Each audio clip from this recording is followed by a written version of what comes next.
here has been considerably greater than people thought earlier in the evening. That's right, yes. Initially we thought around 150 cars were involved in this fire that started at around 5:45 this evening. You can just see, if you look over my shoulder here, you can see the firefighters at work with an aerial platform ladder. 12 fire engines here from Merseyside Fire and Rescue Service, 2 aerial platform ladders there. Now, initially we were told the fire started within one of the vehicles within the car park, and that's quickly spread to other vehicles within the structure itself. Crews were called at about 5:45 this evening. A major operation underway here in Liverpool city centre on the waterfront, close to the Albert Dock. People will know that particular area itself. Now, the Liverpool International Horse Show was taking place at the Echo Arena. All the horses were led to safety and taken inside the arena, while the owners of the horses ran to the car park and to move the horse boxes that were parked on the ground floor of this multi-storey car park. Merseyside Fire and Rescue Chief Officer has said this is probably one of the worst fires that Merseyside has ever had to deal with. This is an operation that's going to continue here for some time. As I say, well, it started at 5:45 and several hours later it's showing no signs of coming to an end. You can hear car tyres exploding, mixed in with the sounds of the New Year's Eve celebrations here in Liverpool city centre.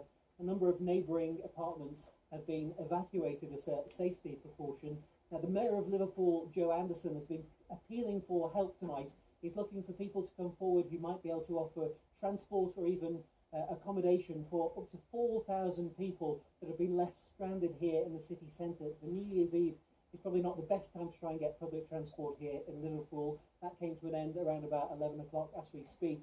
So they're appealing for minibuses and coach drivers to come forward to try and help people at least to get to other parts of the northwest, and then they can deal with other people who've travelled from further afar to try and get them home tomorrow on New Year's Day. But all 1,400 cars that were parked within this multi-storey car park have been destroyed.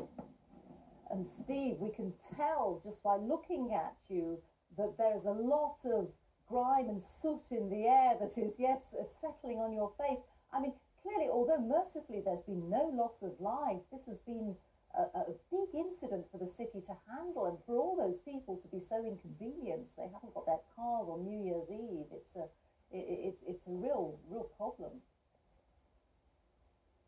Absolutely. The soot on my face is an indication of how far the smoke is travelling from this major incident. You hear another bang there of more car tyres exploding from vehicles inside the building. You can only imagine what it's like for firefighters to have to go into the car park to try and save what they can. Structural tests will be carried out tomorrow morning to see if the structure can be saved. Joe Anderson was telling us earlier they were looking to make temporary arrangements for other parking nearby so the arena can operate as normal in the weeks and months to come following this incident here tonight. But you're right, yes, the soot and the smell is thick in the air here tonight. As we can see, Steve, many thanks. Thank you very much. That's Steve Saul there, our correspondent in Liverpool. Well, we can talk now to Lee Clark, who had to be evacuated from a nearby hotel. Lee Clark, thank you very much for joining us this evening on BBC News. Tell us what happened to you. Well, we've kind of been evacuated. We're currently in the city centre, obviously out of the way, but at the time when it was sort of happening, we were walking past, and we were originally told it was just a small fire that was going to be sorted, and then we kind of walked past, and it was a bit like the fireworks had come back from November. Cars were just going up. It was quite harrowing, to be honest. It was a bit surreal just walking past. All of it. Obviously, the smoke's kind of flooded the city now. So yeah, it's a little bit strange. We're kind of stranded now with no choice. Things been evacuated now, so we've got no bed for the evening. So that's where you were staying. You were staying at the hotel near to the arena, and you've been moved out. We were staying at the church. We actually came down to go out this evening. Also, it's the Pullman Hotel.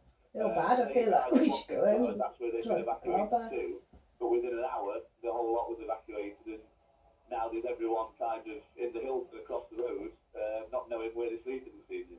And do you know where you're sleeping this evening? No idea.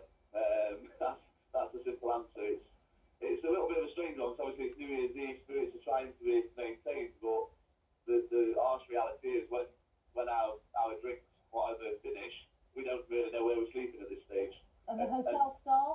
they help you? The hotel staff, they've been quite helpful, to be honest. They've pitched up in the Hilton, taking room numbers and names and phone numbers. They're doing a grand job, to be fair. There's not really a lot else they can do, other than, I think they've said that the fire chief's in with the hotel manager, and, well, we'll know within the next couple of hours whether or not we're actually going to get to sleep in the beds that we're paid for this evening, I suppose. Very difficult for you. And as you've been hearing, nearly 1,500 cars have been destroyed in that car park. Did you have a vehicle in there? Yeah, absolutely. Well, it was my in-laws. We've come for the weekend from Nottinghamshire, Mansfield in Nottinghamshire, just for New Year. We parked there, obviously that's the Jordan Carpark.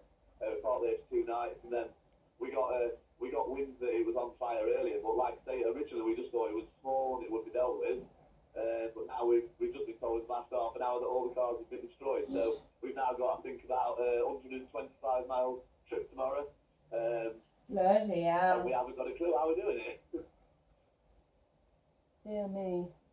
Lee, we do wish you all the best and hope things get sorted out for this evening and, of course, for tomorrow. Not at all the new year you would have expected or certainly would not have wanted. Lee Clark, thank you very much for talking to us. Well, preparations are underway for the New Year celebration.